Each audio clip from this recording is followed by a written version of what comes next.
super bad social anxiety. Like in a classroom this size, when we're doing like round robin introductions, like I would have butterflies in my stomach. I'd be like I'd be like blacking out when it was like almost my turn and the circle was like coming around to me. I would forget my name.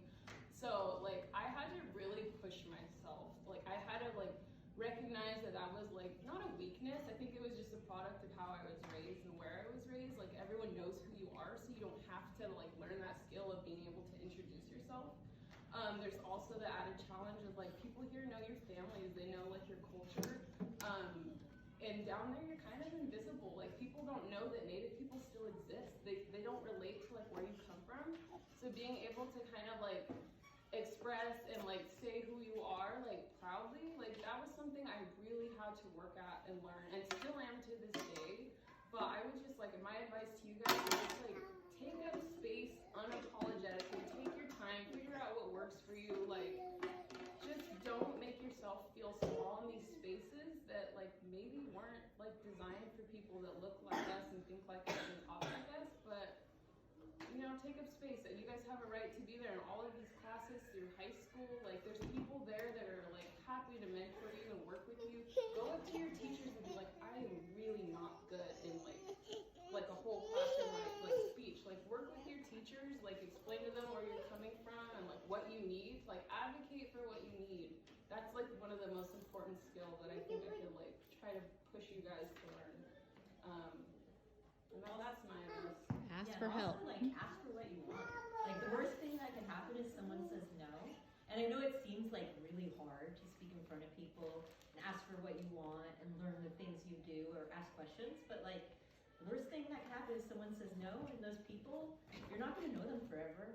Like, if someone thinks badly of you from college because you asked a question, then they're a dumb person. You know? But like, if you ask for what you want, you can get it.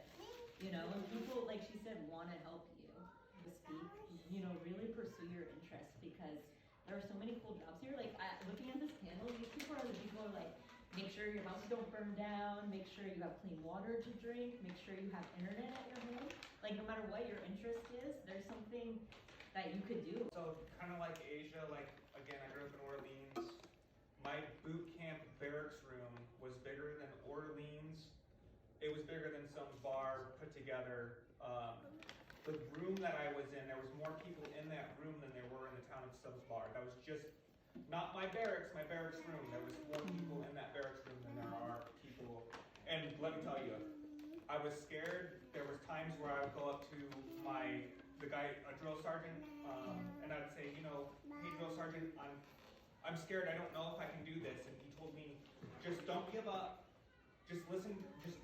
Just listen. I'm here to help you. Like, I know it's scary, and it was really scary for me. Not just that I was in boot camp. That part actually didn't scare me very much. My mama was meaner than that drill sergeant. Working for my dad was more hard work than doing push-ups. What really scared me was being in such a huge place, and Asia kind of talked about that, but like, being from a really small little community that nobody knows about, like my whole life until then, like being from the river was like the thing to be, like it was important. It was like your status, your family's your status. You know, you're like, oh, well, you know, my family's from here, and we were all and still are proud of that.